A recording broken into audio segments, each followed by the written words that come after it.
Hi, this is Srinu Aitla. Please subscribe Tree Media.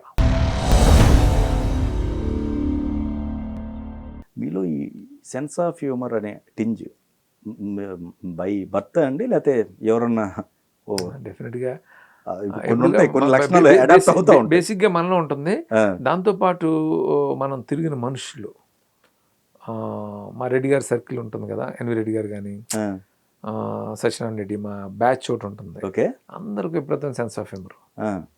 So అలా develop అయింది. మీ ఊర్లో బాబీ చౌదరి అతనితో ఏంటండి మీ రిలేషన్? బాబీ చౌదరిది మా ఊరు కాదు, వాళ్ళ అమ్మమ్మ గారిది మా ఊరు. అతను ఇక్కడే ఉంటాడు. సో అతను ఒక టిపికల్ మెంటాలిటీ, చాలా తెలివైనడు. ఓకే, విపరీతం సెన్స్ ఆఫ్ హ్యూమరు. అంటే ఇంకా అతనిది ఒక సైకాలజీ ఉంటుంది. నేను తనతో మాట్లాడుతూ సరదాగా తనతో జోకులు వేస్తూ అట్లాగా ఉంటాను. అదే ఓకే, మీరు ఎక్కడ విన్నారో నాకు తెలియదు కానీ అతను టిపికల్ క్యారెక్టర్. మంచోడు, తెలివైనడు, సేమ్ టైం విపరీతం సెటైర్ అన్నీ ఉంటాయి అతను. మీకు ఎప్పుడన్నా స్ట్రెస్ వచ్చినప్పుడల్లా సరదాగా అతనితో కాలు అంతే. నాకు నిజంగా కరెక్ట్గా చెప్పారు. అదంటే వాడితో మాట్లాడుతుంటాను. నిజంగా అతను గ్రేట్ అండి. మా ఊరే, అంటే వాళ్ళ అమ్మమ్మ గారు మా ఊరు. చిన్నప్పటి నుంచి సేమ్ క్యారెక్టర్. ఓకే, ఒకటితో సైకాలజీ వాడిది, థియరీ ఉంది వాడికి.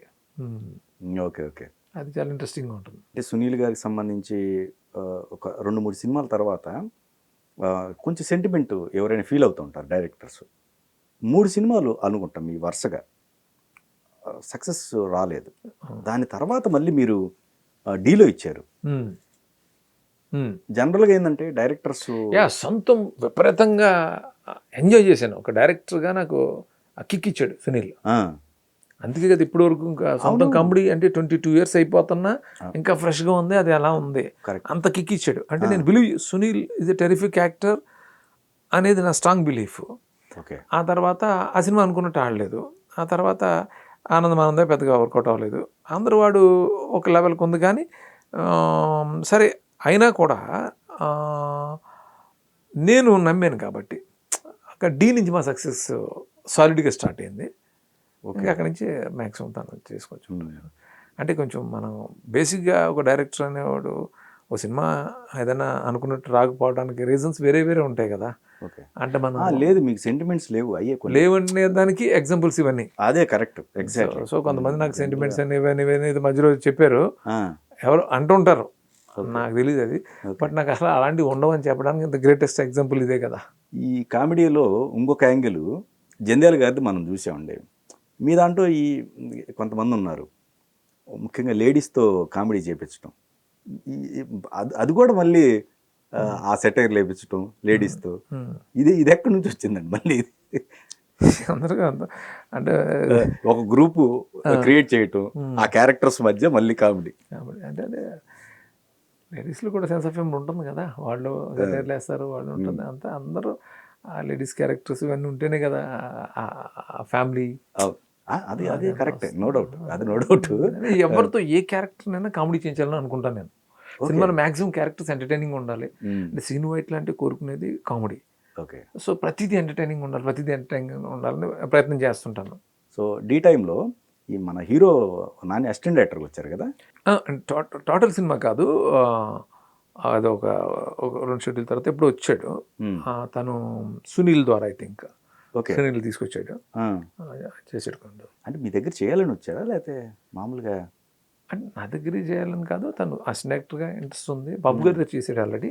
తర్వాత నా దగ్గర చేయాలని ఎవరో సునీల్ చెప్తే నేను కొన్ని షెడ్యూల్స్ వర్క్ చేసాడు. పూర్తిగా చేయలే, ఎందుకో మరి నాకు గుర్తులేదు. అంటే ఎప్పుడు వచ్చాడు అంటే అప్పుడు జనరల్గా అసిస్టెంట్స్ మీద ఎక్కువ ఫోకస్ ఉండదు కదా మనకి. ఓకే అట్లా. సో నెక్స్ట్ అప్కమింగ్ ప్రాజెక్ట్స్ ఏంటండి? ఇమీడియట్ అంటే ఒక 2-3 స్టోరీ లైన్స్ అనుకున్నప్పుడు ఒక అబ్బాయి వచ్చి నాకు ఒక స్టోరీ లైన్ చెప్పాడు. చాలా ఇంట్రెస్టింగ్ అనిపించింది. అంటే ఫుల్ లెంగ్త్ కామెడీకి స్కోప్ ఉంటూ చాలా కొత్తగా ఉంది కదా. సో ఇప్పుడు ఆ అబ్బాయి, నేను, గోపి, మా టీం అంతా ఇప్పుడు దాని మీద వర్క్ చేస్తున్నాం. వెరీ సూన్ ఆ ప్రాజెక్ట్ అనౌన్స్ చేస్తాం. రెడీ స్క్రిప్ట్ అప్పుడండి హీరో రామ్ గారు కాదు, అది ఎట్లా మార్చాల్సి వచ్చింది? రామ్ అనుకునే స్టార్ట్ చేసాం. ఆ, రామ్ అనుకుని స్టార్ట్ చేసాం. ఎక్కడో అది రామ్ కోసం రాసుకుని కాదు అది. ఆ. రామ్ కాకపోవడం కాదు, రామ్ కోసం రాసు. మోహన్ బాబు గారి కాంపౌండ్ దానికోసం అని అన్నారు కాదు కాదా? కాదు.